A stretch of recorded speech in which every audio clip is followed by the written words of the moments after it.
عن أبي المهلب عن عمران بن حسين أن رجلا أعتق 6 مملوكين له عند موته لم يكن له مال غيرهم فدعا بهم رسول الله صلى الله عليه وسلم فجزعهم أثلاثا ثم أقرأ بينهم فأعتق 2 وأرق 4 وقال له قولا شديدا. یہ پڑھ لیا ہے واقعہ کہیں نہیں پڑھا؟ اچھا سمجھ لیں بات کو، اہم مسئلہ ہے. ایک شخص نے اپنے 6 غلام آزاد کیے عند الموت، یعنی مرض وفات میں، اور آپ کو معلوم ہے کہ مرض وفات میں تبرعات صرف کتنی حد تک نافذ ہوتے ہیں؟ ثلث کی حد تک. وصیت بھی ثلث کی حد تک ہوتی ہے، اور مرض وفات میں اگر کوئی کسی کو کچھ دے تو وہ بھی ثلث مال کی حد تک نافذ ہوتا ہے.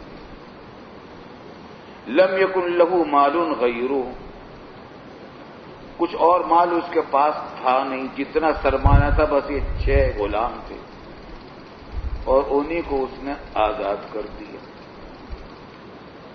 تو یہ تبرع تھا، کتنے حد تک نافذ ہوگا؟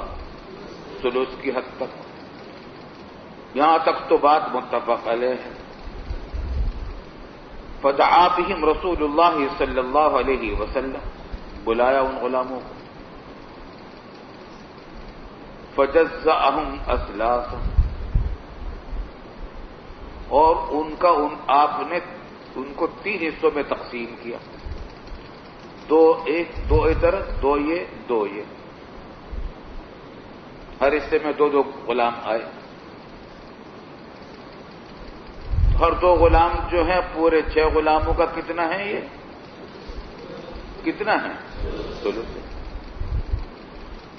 ثم اقرع بینہم، پھر قرآن اندازی کی ان کے درمیان کہ ان میں سے کون سے 2 کو آزاد کیا جائے. یہ آزادی، اتنی بات تو متفق علیہ ہے کہ یہ آزادی ان 6 غلاموں کے ثلث میں نافذ ہوگی. تو اب یہ طے کرنے کے لیے کہ کون سے 2 غلاموں میں یہ آزادی نافذ ہو، قرآن اندازی سے فیصلہ کیا گیا. جن 2 آدمیوں کا قرآن نکلا ان کو آزاد کر دیا. فاعتق 2، 2 کو جن کا نام عمر قرے میں نکل آیا ان کو آزاد کر دیا. باقی وارق 4، اور باقی 4 کو رقیق ہی رکھا، رقیق بنا دیا. وقال له قولا شدیدا، اور اعتاق کرنے والے کے بارے میں آپ نے سخت الفاظ ارشاد فرمائے. مثلا علامہ نبوی نے نقل یہ کیا کہ فرمایا کہ لو علمنا ما صلینا علیہ، اگر ہمیں یہ بات معلوم ہوتی تو ہم اس پر نماز جنازہ نہ پڑھتے. کیوں؟ اس واسطے کہ اس نے وارثوں کے حق میں ظلم کیا تھا. باقی 2 ثلث حصہ تھا وارثوں کا، ان حصے کو ختم کرنے کا اس نے اقدام کیا، اگرچہ شریعت نے اس کو نافذ نہیں ہونے دیا. بظاہر تو یہ بات سیدھی سادی سی ہے، لیکن اختلاف ہوا ہے فقہا کا. امام شافعی اور ان کے موافقین کے نزدیک اسی طریقے سے عمل ہوگا جس طرح حدیث باب میں ہے. کیا کہ قرآن اندازی سے فیصلہ کیا جائے گا کہ 6 میں سے 2 کون سے غلام آزاد ہوں، اور حدیث باب ان کا استدلال ہے. لیکن امام ابو حنیفہ رحمۃ اللہ علیہ فرماتے ہیں کہ یہ حدیث سند کے اعتبار سے اگرچہ بالکل ٹھیک ہے، لیکن ہم تو عمل نہیں کر سکتے اس کے اوپر، کیونکہ قرآن و سنت متواترہ کے خلاف ہے. یہ میسر ہے، قمار ہے جو حرام ہے.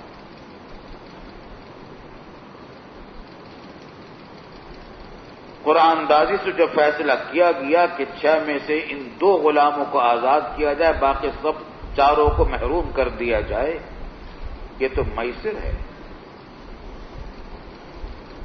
اور میسر کس کو کہتے ہیں؟ تعلیق التملیک اب الاستحقاق علی الخطر کو، یہاں وہی صورت پائی جا رہی ہے۔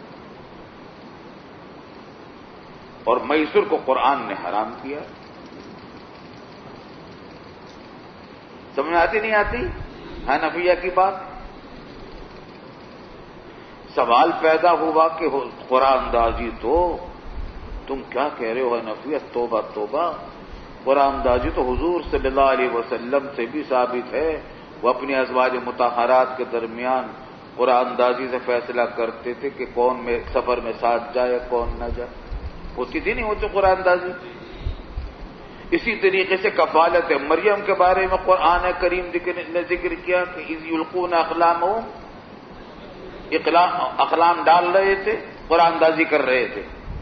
ایہم یکفل مریم، کہ مریم کی کفالت کا حق کس کو ملے گا، کفالت کون کرے گا؟ وہ بھی قرآن اندازی سے فیصلہ کیا۔ تو قرآن کے موافق ہے، حدیث کے موافق ہے، تم کہتے ہو کہ قرآن کے بھی خلاف، حدیث کے بھی خلاف۔ ایسا ہماری بات نہیں۔ امام ابو حنیفہ رحمۃ اللہ علیہ کہتے ہیں کہ قرے کی 2 قسمیں ہیں، ایک جائز ہے ایک حرام ہے۔ قرآن اگر تبرعن کیا جائے، حق کسی کا ثابت نہیں ہے، ان میں سے کسی کو تبرعن کچھ دینا ہے اور قرآن اندازی سے فیصلہ کیا جائے، یہ جائز ہے۔ جیسا کہ حضور صلی اللہ علیہ وسلم ازواج مطہرات کے درمیان قرآن اندازی کرتے تھے، آپ کو اختیار تھا کہ جس کو چاہیں لے جائیں اور جس کو چاہیں نہ لے جائیں اور کسی کو بھی نہ لے جائیں، آپ کو سب اختیارات تھے۔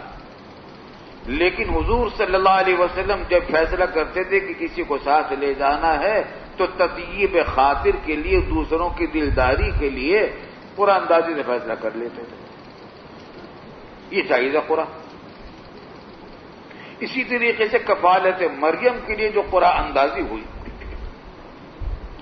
وہ بھی جائز قسم تھی، کیونکہ کفالت مریم کے مستحق تھے حضرت زکریا اور ان کی اہلیہ، کیونکہ ان کی حضرت زکریا کی اہلیہ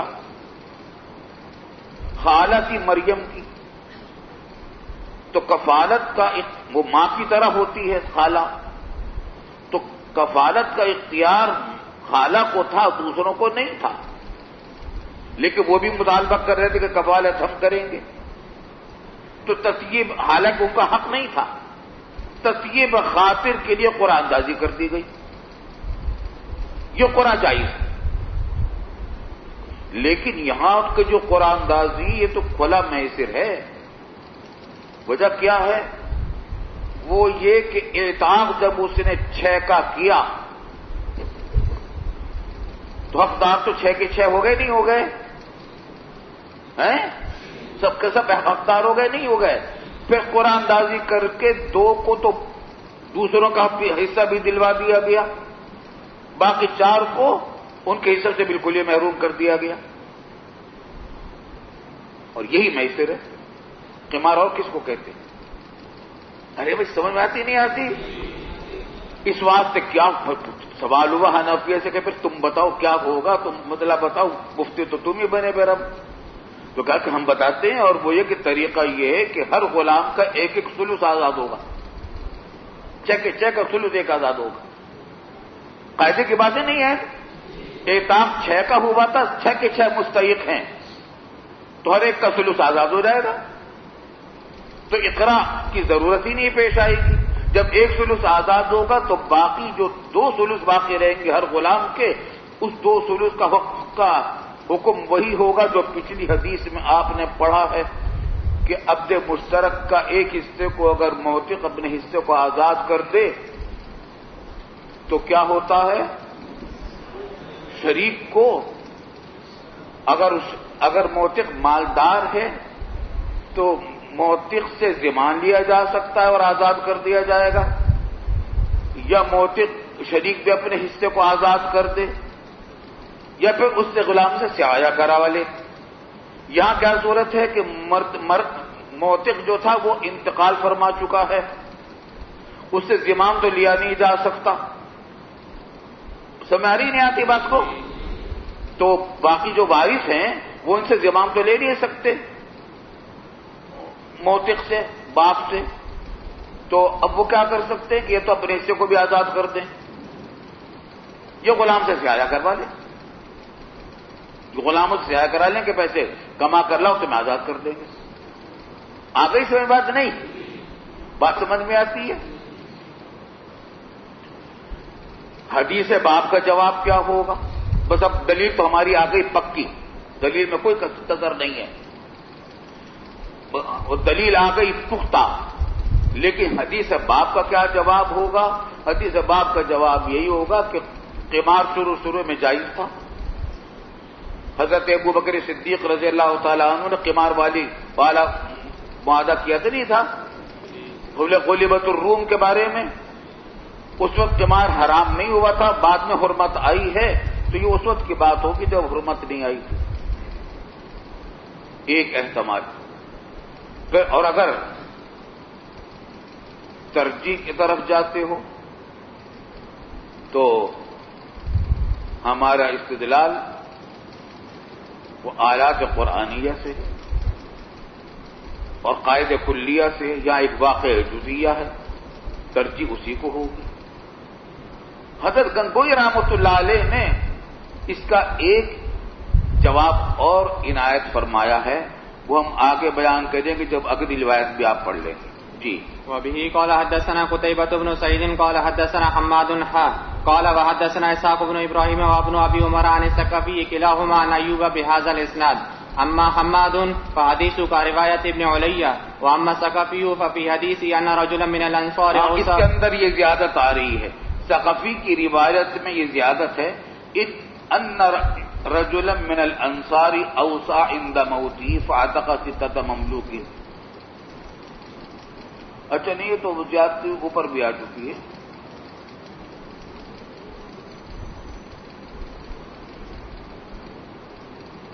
آگے بڑھیں آگے. ہاں. وبه قال حدثنا محمد بن منهال الزرير واحمد بن عبدة قال حدثنا يزيد بن زرين قال حدثنا هشام بن حسان عن محمد بن سيرين عن عمران بن حسين عن النبي صلى الله عليه وسلم بمثل حديث ابن علية وحماد.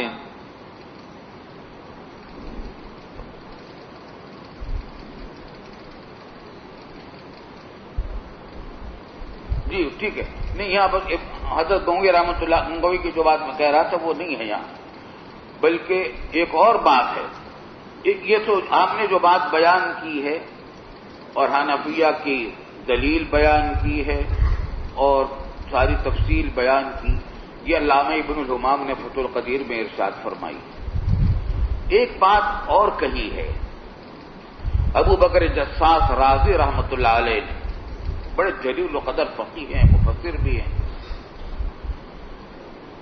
وہ بھی بہت اہم بات ہے، اور وہ یہ کہ جب اس نے 6 کے 6 غلاموں کو آزاد کیا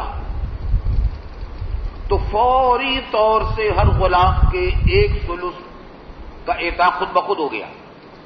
کیونکہ اعتاق جب معلق نہ ہو، منجز ہو، تو جیسی اعتاق کرتا ہے فوراً اعتاق اتناسب و نافذ ہو جاتا ہے جبری طور پر. حتیٰ کہ وہ غلام اگر انکار کرے کہ میں نے آزاد نہیں ہونا چاہتا، وہ بھی آزاد ہو جائے گا. وہ آئی سمجھ میں بات؟ تو آزادی تو متوجہ ہو گئی ان 6 کی 6 کی طرف، اور ان میں سے ہر ایک کا 1/3 آزاد ہو گیا خود بخود. ہو گیا نہیں ہو گیا؟ اب اگر قرآن اندازی سے یہ فیصلہ کیا جائے گا کہ باقی 4 کے ثلث بھی ان 2 غلاموں کو دے دیے جائیں، تو اس کا کیا مطلب ہوگا کہ ان کا جو ثلث آزاد ہوا تھا اس کو پھر غلام بنا دیا جائے، اور آزاد کو غلام بنانا کسی حالت میں جائز نہیں. حتیٰ کہ اگر غلام خود کہے کہ میں دوبارہ غلام بننا چاہتا ہوں، پھر بھی غلام نہیں بن سکتا. تو آزادی تو متحقق ہو چکی ہے اس کے ہر غلام کے 1/3 کے اندر، تو قرآن اندازی کے ذریعے سے دوبارہ ان کے ثلث کو غلام نہیں بنایا جا سکتا. چلیے آگے. آگے باب بیع المدبر کا آ رہا ہے. بسم الله الرحمن الرحيم. باب جواز بيع المدبر. وبه قال حدثنا أبو الربيع سليمان بن داود العتكي قال حدثنا حماد يعني ابن زيد عن عمرو بن دينار عن جابر بن عبد الله رضي الله تعالى عنهما وعنهم أن رجلا من الأنصار أعتق غلاما له عن دبر لم يكن له مال غيره فبلغ ذلك. ایک بات اور بھی سمجھ لیجیے. علامہ ابن الامام نے ایک اور بات کہی ہے اسی واقعے سے سلسلے میں. اعتق 60 ملوکین لہو کہ ایک تو یہ کہ قرآن اور متواتر احادیث متواترہ کے خلاف ہے. دوسری بات یہ ہے کہ درایت کے بھی خلاف ہے. درایت کے بھی خلاف ہے یہ واقعہ، کیونکہ یہ بات بہت مستبعد ہے کہ کسی کے غلام تو ہوں 6 اور 6 غلاموں کے علاوہ اس کی ملکیت میں کچھ بھی نہ ہو، ٹوپی بھی نہ ہو، کپڑے بھی نہ ہو، چادر بھی نہ ہو، بستر بھی نہ ہو. ایسا ہو سکتا ہے کہ کچھ نہ کچھ تو ملکیت میں ہوگا. کپڑے تو پہن رکھے ہوں گے موثق میں. آئی سمجھ میں بات؟ تو یہ کہنا کہ اس کا کوئی مال بالکل تھا ہی نہیں، یہ علامت اس بات کی ہے کہ کسی راوی سے یہاں مغالطہ ہوا ہے، نیچے کے کسی راوی سے. اور اگر آگے کی بات میں اپنی طرف سے عرض کرتا ہوں، اور وہ یہ کہ اگر کوئی یہ کہے کہ تھا تو تھوڑا بہت مال تھا، کپڑے پہن رکھے تھے بیچارے نے، تہبند باندھ رکھا تھا، لیکن وہ تھوڑا سا تھا تو لا یوبأ بھی تھا، قابل ذکر نہیں تھا، تھوڑا سا تھا، اس واسطے اس کو راوی نے ذکر نہیں کیا اور کہہ دیا کہ کوئی اور مال نہیں تھا. آئی سے بات نہیں؟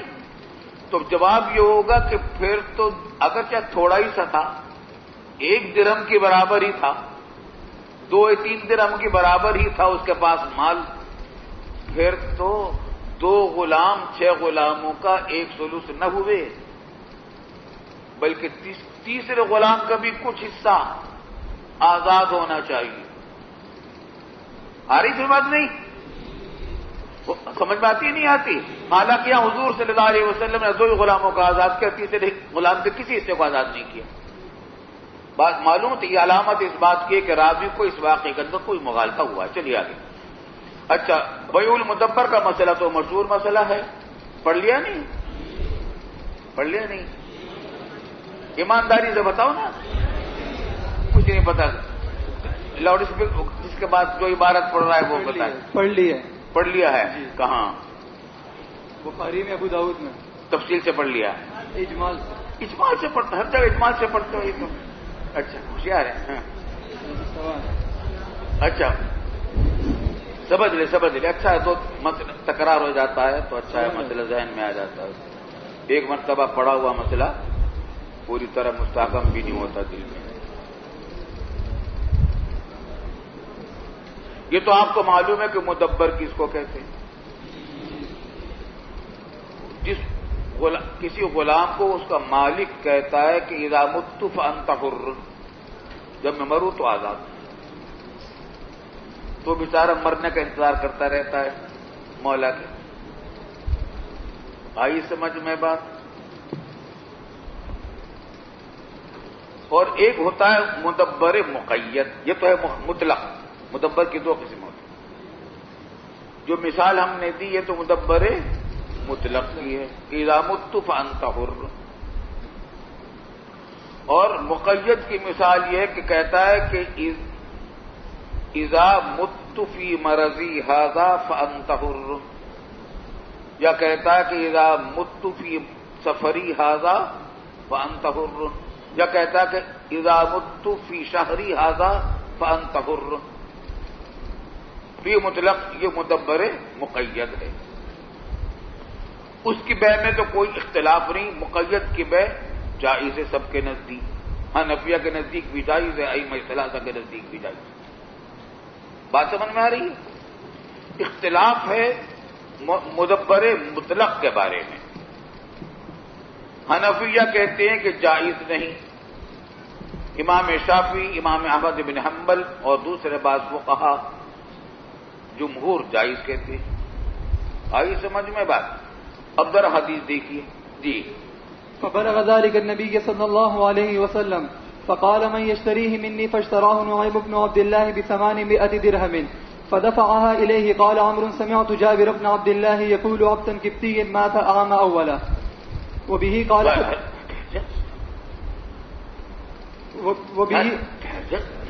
بہت جلدی ہے.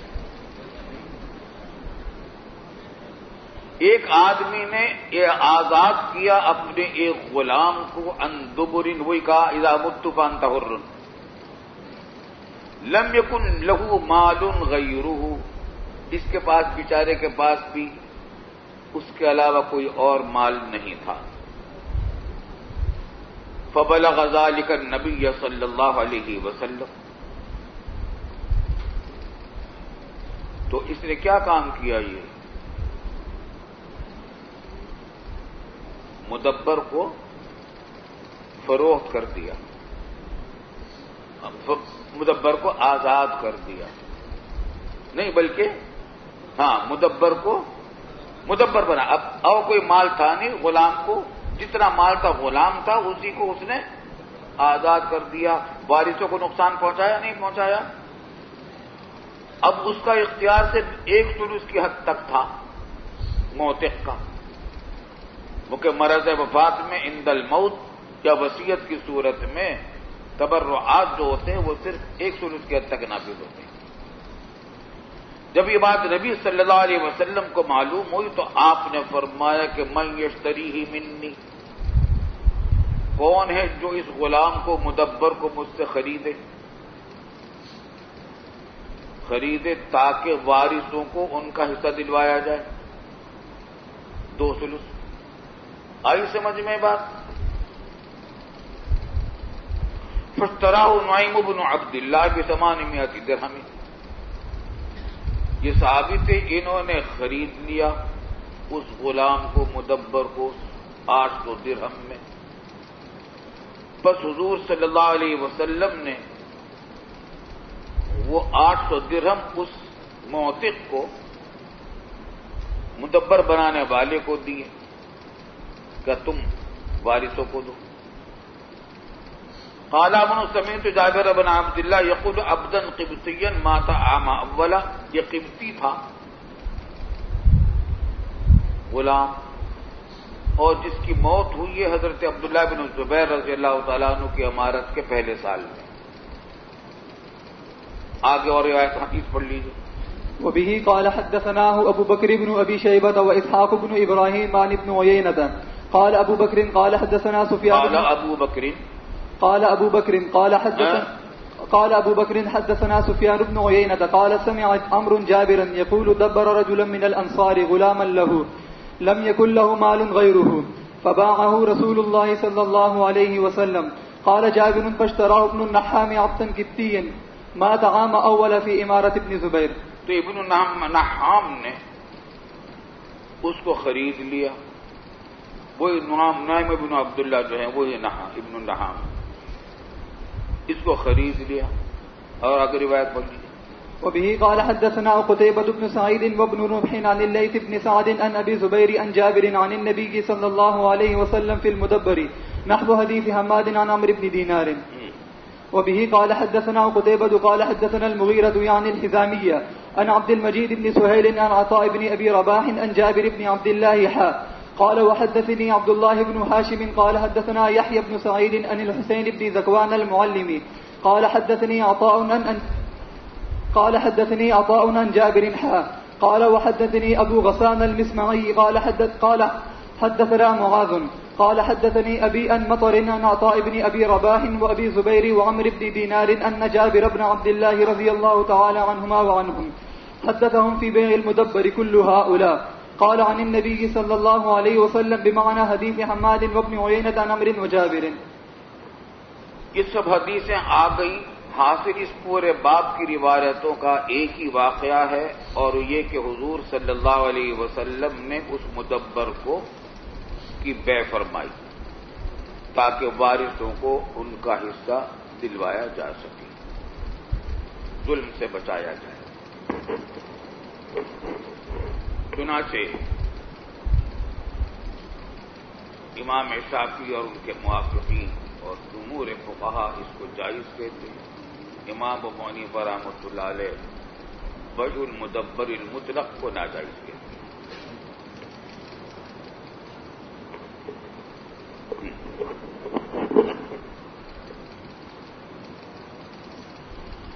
دلیل حنفیہ کی حضرت عبداللہ بن عمر رضی اللہ عنہما کی روایت ہے کہ لا یباع المدبر ولا یوہب ولا یورث. آئی سمجھ میں بات؟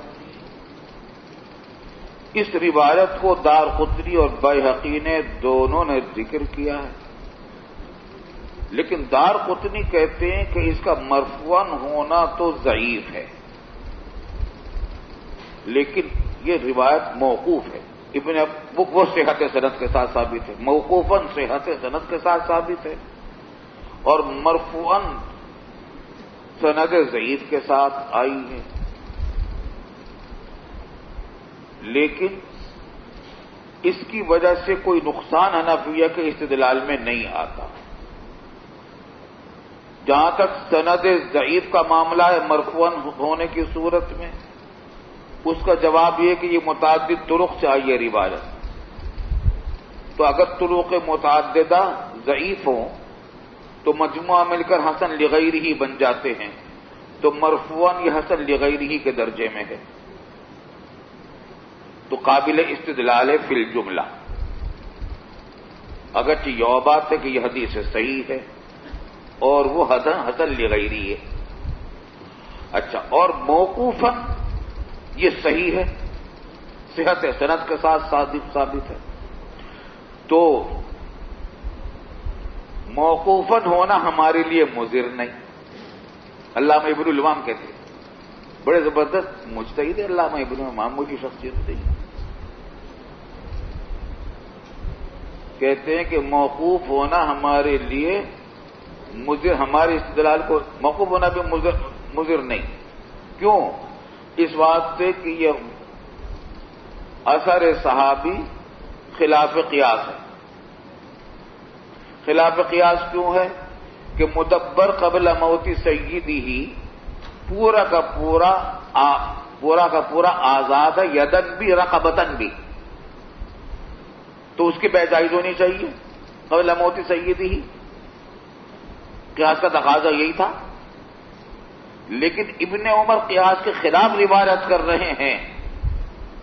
جب کوئی صحابی کوئی قول خلاف قیاس ذکر کرتا ہے، یہ علامت اس بات کی ہوتی ہے کہ اس نے خود سنا ہے رسول اللہ صلی اللہ علیہ وسلم سے، اپنے قیاس سے نہیں کہا، اس نے اپنے اجتہاد سے نہیں کہا، تو حکم میں مرفوع کے ہوتا ہے. تو اگر یہ مرفوعاً ہے تب بھی حسن لغیرہ ہے، اور اگر موقوفاً ہے تب بھی یہ حدیث مرفوع کے حکم میں اور صحیح کے درجے میں ہے. آئی سمجھ میں بات؟ جب یہ بات ہے تو معلوم ہوا کہ یہ روایت قابل استدلال ہے.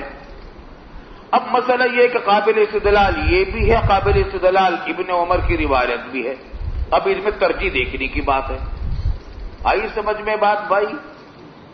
تو فرماتے کہ ترجیح تو پھر ہماری پیش کردہ روایت کو ہوا کرتی ہے، ایسے موقع پر ہوتی نہیں ہوتی، ہمیں تو ایسے ہی ترجیح دیا کرتے ہیں. اور یہاں وجوہ ترجیح موجود ہیں. پہلی بات تو یہ ہے کہ ہماری پیش کردہ روایت محرم ہے اور حدیث باب مبیح ہے.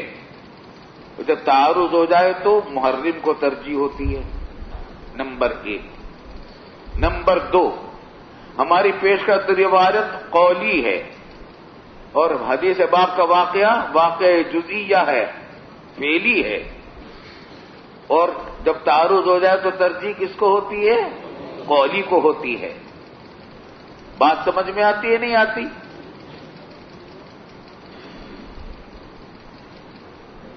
اور جہاں تک حدیث باب کا جواب ہے، جواب ترجیح تو ترجیح ہے. ہم یہ کہتے ہیں کہ ہم اس جواب بھی دینا پڑے گا، اور دوسرا جواب یہ، ایک تو یہ کہ ترجیح اس کو ہے، دوسرا یہ کہ ہم تعویل کر سکتے ہیں اس کے اندر اور یہ کہہ سکتے ہیں کہ یہ بے مدبر جو ہوئی یہ مطلق نہیں تھا بلکہ مقید تھا اس کو ہم بھی جائز کہتے ہیں، تو ہمارا مذہب اس کے خلاف نہیں ہے. آئی سمجھ میں بات؟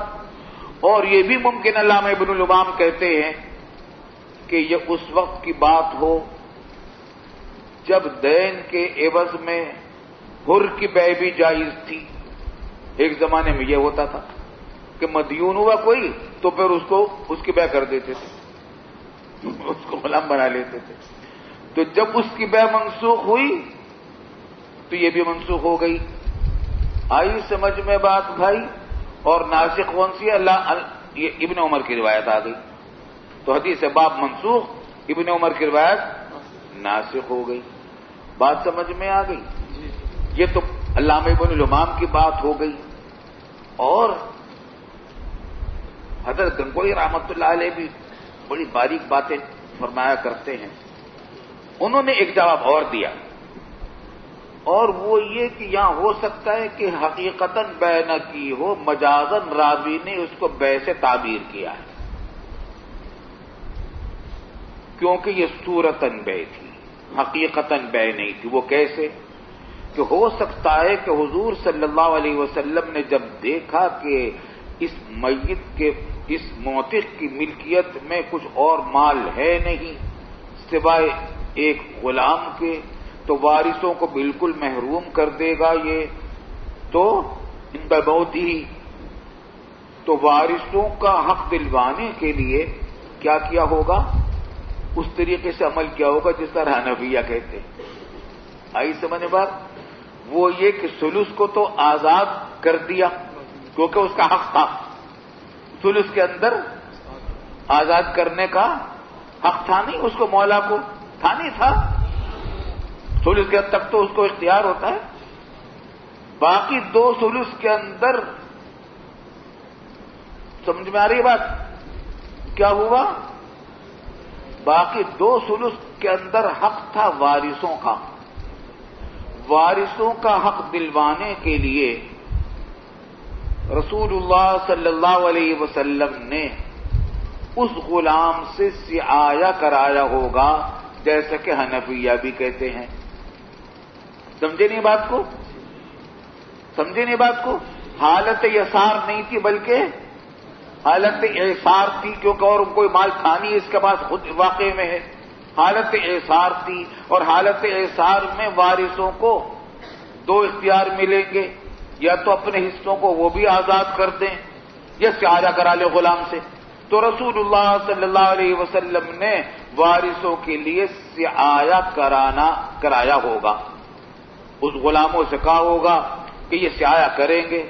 لیکن آپ اچھا، تو نعیم بن عبداللہ نے ان کی کفالت کر لی کہ ٹھیک ہے سعایہ کریں گے یہ غلام، کفالت میں کرتا ہوں کہ اس غلام سے سعایہ کرا کے پیسے میں دوں گا ان کو، اور نہ دے سکا ہے تو میں دوں گا.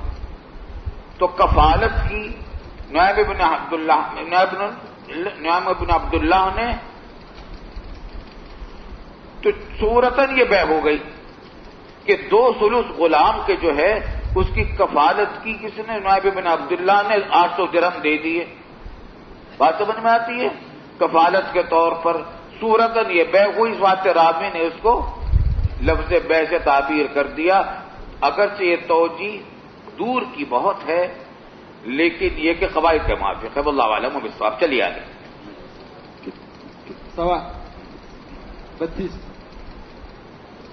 ساجی مدبر سے پہلے جو مسئلہ ہم نے پڑھا 6 غلاموں والا، اس میں علامہ ابن حمام رحمہ اللہ نے یہ فرمایا تھا کہ یہ کیسے، یعنی اس طرح تو نہیں ہو سکتا ہے کہ بالکل یہی 6 غلام اور کوئی مال نہ ہو. تو اس صورت میں پھر 2 غلام ثلث نہیں بنے گی بلکہ اس سے کچھ زائد. تو اس پر ناچیز کے ذہن میں ایک اشکال ہوتا ہے، وہ یہ کہ یہ ترکہ جب تقسیم ہوگا، یعنی وصیت اس وقت نافذ ہوگا جب تکفین تجویز ہو جائے، اور اس کے بعد دیون ادا ہو جائے. ہم نے سنا نہیں، یعنی ثلث، یعنی وصیت اس وقت نافذ ہوگا جب 2 کام اس سے پہلے ہو جائے. ایک نہیں سنا، وصیت کی نفاذ کے لیے وصیت نافذ ہونا، وصیت وصیت. ہاں وصیت، ہاں، وصیت اس وقت نافذ ہوگا وصیت سے پہلے ایک دفعہ تجہیز و تکفین ہے. تجہیز و تکفین وصیت سے پہلے ہے. وصیت سے پہلے تجہیز و تکفین پہلے ہے. تجویز ہاں اور دیون بھی اس سے پہلے ہے. تو ممکن ہے کہ تجہیز اور تکفین و دیون میں وہ بقیہ مال خرچ ہو گیا ہوگا, اس وجہ سے یہی 6 غلام باقی ہو. تجویز و تکفین اور دیون میں ہاں, شاید وہ باقی مال اس میں خرچ کیا ہوگا انہوں نے. مگر وہ تو ابھی زندہ تھا بیچارہ, موت مرا تھوڑی تھا. زندہ تھا بھی تجویز و تکفین کہاں سے نہ بتائی. چلے آگے چلیں. كتاب القسامة. وبه قال حدثنا قتيبة بن سعيد قال حدثنا ليث عن يحيى وهو ابن سعيد عن بشير بن يسار عن سهل بن أبي حثمة قال يحيى وحسبت قال وعن رافع بن خديج أنهما قال خرج عبد الله بن سهل بن زيد ومحيصة بن مسعود بن زيد حتى إذا كان بخيبر تفرق في بعض ما هنالك ثم إذا محيصة يجد عبد الله بن سهل قتيلا فدفنه ثم أقبل إلى رسول الله صلى الله عليه وسلم هو وحيصة بن مسعود وعبد الرحمن بن سهل وكان أصغر القوم فذهب عبد الرحمن ليتكلم قبل صاحبيه فقال له رسول الله صلى الله عليه وسلم كبر الكبر في السن فصمت وتكلم صاحباه وتكلم معهما فذكروا لرسول الله صلى الله عليه وسلم مقتل عبد الله بن سهل فقال لهم أتحلفون 50 يمينا فتستحقون صاحبكم أو قاتلكم قالوا أو قال قاتلكم قالوا وكيف نحلف ولم نشهد قال فتبرئكم يهود 50 يمينا قالوا وكيف نقبل أيمان قوم وكيف نقبل أيمان قوم الكفار فلما رأى ذلك رسول الله صلى الله عليه وسلم أعطى عقله. یہ قسامت کا مسئلہ پڑھ لیا ہوگا جی تفصیل سے پڑھ لیا ہے. کہاں کہاں پڑھا ہے؟ بخاری اور ابو داؤد میں, اور بخاری اور ابو داؤد دونوں میں حنفیہ کے دلائل موجود ہیں. یہاں ہمارے حنفیہ کے ہاں مسلم شریف میں دلائل ان کے کم آئے ہیں, بخاری اور ابو داؤد میں زیادہ آئے ہیں. بہرحال آپ نے پڑھ لیا ہے نا, ایمانداری سے پڑھ لیا ہے, تفصیل سے پڑھ لیا. کیوں بھائی اجمال سے تو نہیں پڑھا تھا؟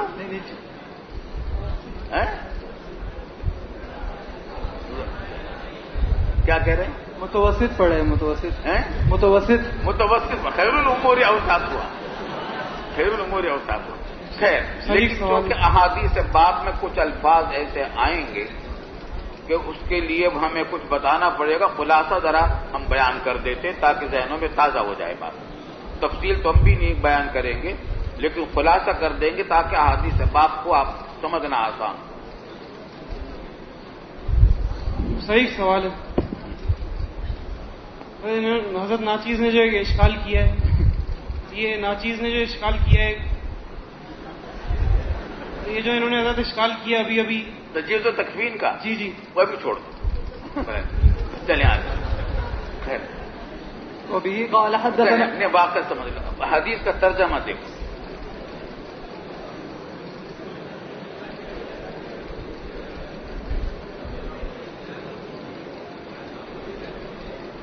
خرجہ عبداللہ ابن سہل بن زید. رشتے دیکھو اس میں, ان کے رشتے کیا ہیں. نکلے عبداللہ ابن سہل ابن زید, زید کا پوتا ہے عبداللہ, یہ نکلا. اور محیصۃ بن مسعود ابن زید, محیصۃ بن مسعود ابن زید بھی نکلا. یہ بھی پوتا ہے کس کا؟ زید کا. لیکن دونوں کے باپ الگ الگ ہیں. باپ الگ الگ ہے نا, تو چچا زاد بھائی ہیں دونوں ایک دوسرے کے. یہ بات سمجھ میں آ گئی نا اچھی طرح. حتی اذا کانا بخیبر تفرقا فی بعض ما هنالک, الگ الگ ہو گئے کسی کام سے.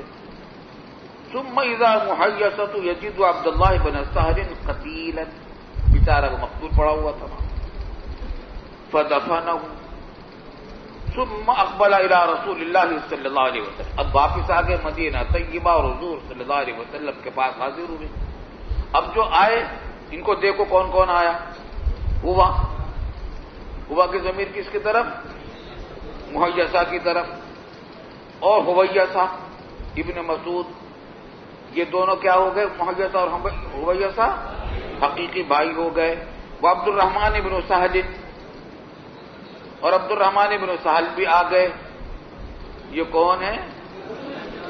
چچزاد بھائی ہیں مقتول کا حقیقی بھائی.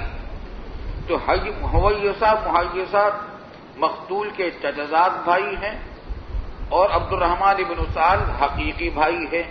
اور یہ تینوں کے تینوں حاضر ہوئے حضور صلی اللہ علیہ وسلم کے پاس. اور عبد الرحمن ابن سہل اصغر القوم تھے، ان تینوں میں سب سے کم عمر تھے. فصاحب عبد الرحمن لیتکلم، عبد الرحمن ان سے بات کرنے لگے. صحابہ افعال شروع میں سے، لگا کے معنی میں. بس عبد الرحمن گفتگو کرنے لگے، کیونکہ اصل وارث تو یہی تھے، ولی مقتول یہی تھے. لیتکلم قبل صاحبہ فقال له رسول اللہ صلی اللہ علیہ وسلم کبر، بڑے کو آگے کرو.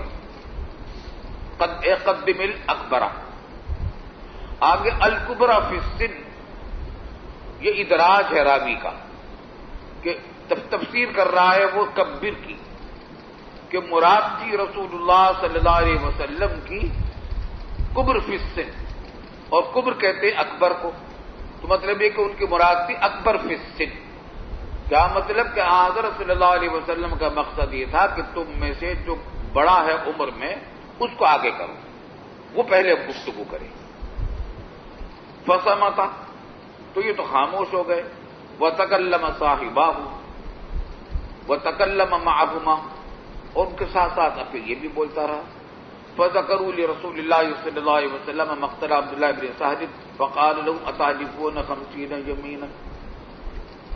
یہ اولیاء مقتول سے کہا کہ کیا تم 50 قسمیں کھا لو گے؟ فتستحقون صاحبکم او قال قاتلکم، کہ تم پھر اپنے قاتل کو، یعنی اپنے مقتول کے قاتل پہ تم مستحق ہو جاؤ گے. قالوا وکیف نحلف ولم نشهد، ہم کیسے قسم کھا لیں، ہم نے واقعے کا مشاہدہ نہیں کیا. قال فتبرئکم یہود، اور تبرئکم یہود، دونوں طریقے سے پڑھ سکتے ہیں. بس تم کو یہود بری کر دیں گے، یعنی تمہارے تبرؤ الیکم الیہود، تمہارے سامنے وہ بری ہو جائیں گے 50 یمین کے ذریعے.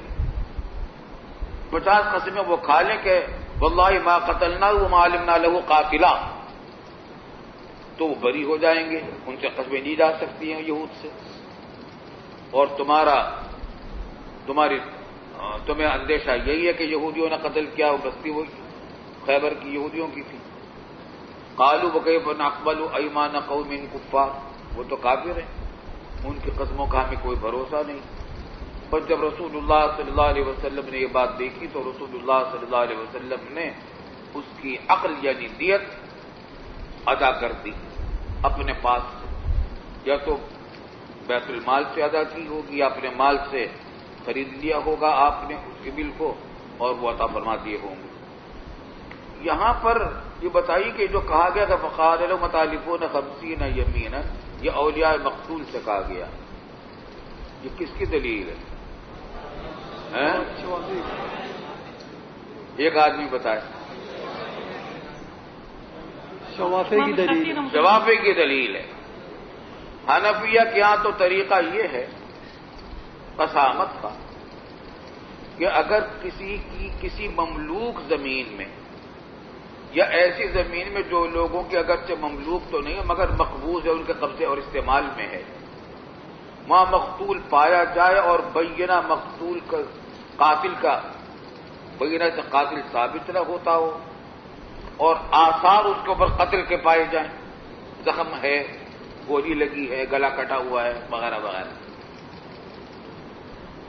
اور اولیاء مقتول متہم کریں اس جگہ کے رہنے والوں کو اور قسامت کا مطالبہ کریں، تو ایسی صورت میں ان اہل محلہ سے وارثوں سے کہا جائے گا کہ اہل محلہ میں سے 50 افراد سے قسمیں لینے کا تمہیں اختیار ہے، اور ان 50 افراد کا انتخاب تم کرو۔ چنانچہ وہ انتخاب جب کریں گے تو کیسے افراد کا انتخاب کریں گے؟ جو ان کے نزدیک معزز قسم کے لوگ ہوں گے اس علاقے میں، محلے میں، جن کے بارے میں زیادہ سے زیادہ یہ گمان ہوگا کہ جھوٹی قسم نہیں کھائیں گے، تو 50 کے 50 افراد سے یہ قسم لی جائے گی کہ واللہ ما قتلناہ وما علمنا له قاتلا۔ اگر انہوں نے قسمیں کھا لی، اچھا، اور اگر 50 پورے نہ ہوں، اس جگہ میں رہتی ہے مثلا 10 آدمی، تو ہر ایک سے 5 قسمیں لے لی جائیں گی، تو مقرر کر لی جائیں گی۔ اگر تھوڑے آدمی ہو تو باقی پر موجودین پر مقرر قسمیں کر کے 50 قسمیں پوری کی جائیں گی۔ جب وہ قسمیں پوری ہو جائیں گی تو اب کیا ہو جائے گا؟ اہل محلہ قصاص سے اور حد سے تو بری ہو جائیں گے، لیکن ان کے اوپر دیت لازم ہو جائے گی۔ آئی سمجھ میں بات؟ اور امام شافعی رحمۃ اللہ، ہمارے ہاں کیا ہوتا ہے، حاصل کیا ہے کہ اولیاء مقتول سے کئی قسمیں نہیں لی جاتی۔ امام شافعی رحمۃ اللہ علیہ کے یہاں ان کا اصول یہ ہے کہ اگر کوئی بستی ہے یا محلہ ہے یا چھوٹا سا گاؤں ہے، بڑے شہر سے منفصل ہے، وہاں کوئی مقتول پایا گیا اور لوث بھی موجود ہو، لوث پڑھا ہے نا آپ لوگوں نے، پڑھا ہے نا لوث، یعنی ایسا قرینہ موجود ہو کہ اسی بستی کے لوگوں میں سے کسی نے قتل کیا ہوگا، تو ایسی صورت میں اولیاء مقتول اگر متعین ایک شخص یا ایک سے زیادہ متعین اشخاص پر دعویٰ کرے، حنفیہ کیا متعین اشخاص کا دعویٰ لازم نہیں ہے، بلکہ متہم کریں کہ بھئی اسی محلے میں سے کچھ لوگوں نے کیا ہوگا، ہمیں نہیں معلوم کس نے کیا۔ لیکن شوافے کے یہاں یہ ہے کہ نہیں، متعین اشخاص کو اگر مدعا علیہ بنائیں اولیاء مقتول لوث کی صورت میں، لوث بھی موجود ہو، تو پھر ایسی صورت میں کیا ہوگا؟ اولیاء مقتول سے قسمیں لی جائیں گی ابتداء۔ اگر اولیاء مقتول نے قسمیں کھا لی تو دیت واجب ہو جائے گی مدعا علیہم پر۔ آئی سمجھ میں بات؟ اگر قتل عمد کا دعویٰ تھا تو مدعا علیہ کی اوپر آ جائے گی دیت، اور اگر قتل شبہ العمد یا قتل خطا وغیرہ کا دعویٰ تھا تو اس کے عاقلہ پر آ جائے گی مدعا علیہ کی دیت آ جائے گی۔ پھر سمجھ لیجیے، اگر لوث موجود ہو اور اولیاء مقتول اس اہل محلہ میں سے متعین ایک یا زیادہ اشخاص کے بارے میں دعویٰ کریں کہ انہوں نے قتل کیا ہے، تو اولیاء مقتول سے 50 قسمیں لی جائیں گی۔ اگر وہ قسمیں کھا لیں تو مدعا علیہ پر کیا ہوگا؟ دیت لازم ہو جائے گی، دیت لازم ہو جائے گی۔ بات سمجھ آتی ہے؟ اگر قتل عمد کا دعویٰ تھا تو مدعا علیہ کے مال میں واجب ہوگی، اور قتل خطا شبہ العمد کا دعویٰ تھا تو عاقلہ کے مال میں واجب ہوگی۔ اور اگر اولیاء مقتول نقول کر دیں تو پھر کیا ہوگا؟ مدعا علیہم سے قتل میں لی جائیں گی کہ باللہ ما قتلناہ وما علمنا لہ قاتلا۔ اگر انہوں نے قسمیں کھا لی تو کیا ہوگا؟ بری ہو جائیں گے، اور اگر نقول کیا تو دوبارہ اولیاء مقتول سے قسمیں لی جائیں گی۔ یہ مذہب ہے امام شافعی رحمۃ اللہ علیہ کا، اور یہی مذہب امام مالک اور امام احمد بن حنبل کا ہے۔ یہ ہے لوث کی صورت میں، اور عدم اللوث کی صورت میں حنابلہ اور مالکیہ کی یہاں قسامت ہے ہی نہیں، صرف شوافے کیا ہے، اس میں کچھ تفصیل ہے، اس کو بھی ہم چھوڑ دیتے ہیں۔ حاصل یہ نکلا کہ حدیث باب میں رسول اللہ صلی اللہ علیہ وسلم نے مطالبہ کیا ہے اولیاء مقتول سے قسموں کا، اتحلفون 50 یمینا، اس سے استدلال کر سکتے ہیں شباب میں. اور کیسے کہتے ہیں کہ لوث موجود تھا. کیوں موجود تھا؟ کیونکہ خیبر کے لوگ یہودی تھے اور ان سے عداوت معروف تھی. تو عداوت اگر وہ مقتول کے اور اہل محلہ کے درمیان عداوت معروف ہو تو یہ بھی ایک لوث ہے. تو لوث موجود تھا. جب لوث موجود تھا اس واسطے رسول اللہ صلی اللہ علیہ وسلم نے اولیاء مقتول سے قسموں کا مطالبہ کیا. بات سمجھ آ رہی نہیں آ رہی؟ اس واسطے ہم بتا رہے تھے یہ حدیث اس سے استدلال کر سکتے ہیں. بس اس کا جواب سمجھ. اور وہ یہ کہ لوث موجود نہیں تھا ہم نہیں مانتے.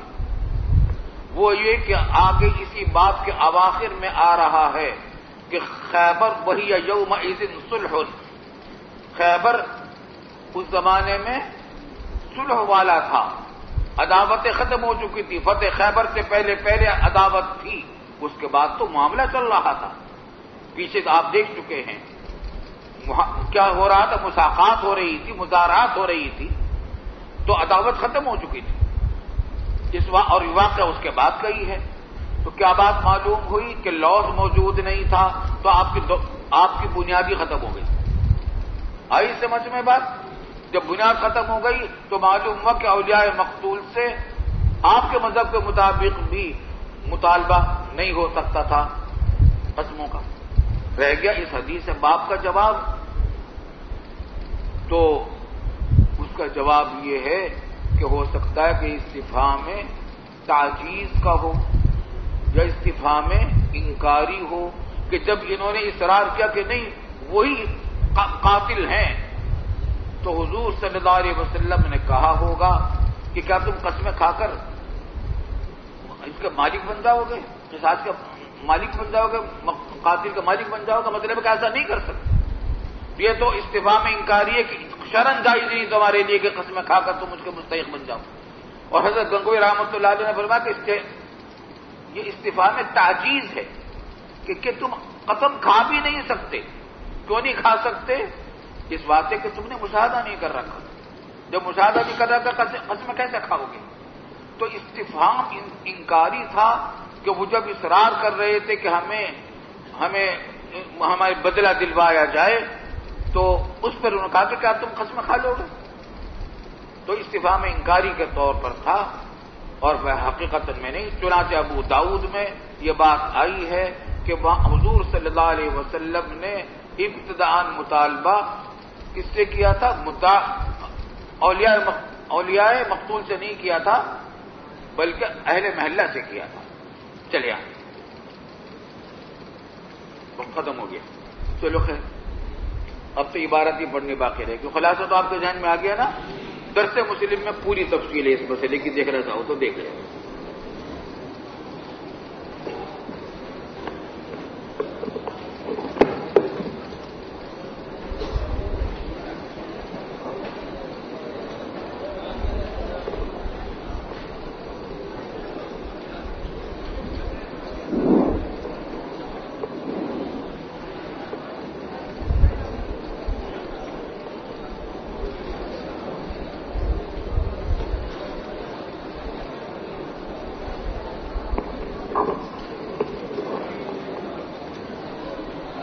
جن ساتھی نے نام لکھوایا تھا میرے پاس ڈی وی ڈی کے جو پیسے نہیں دیے ان سے گزارش ہے کہ آج 6 گھنٹے سے پہلے دے دیجیے گا.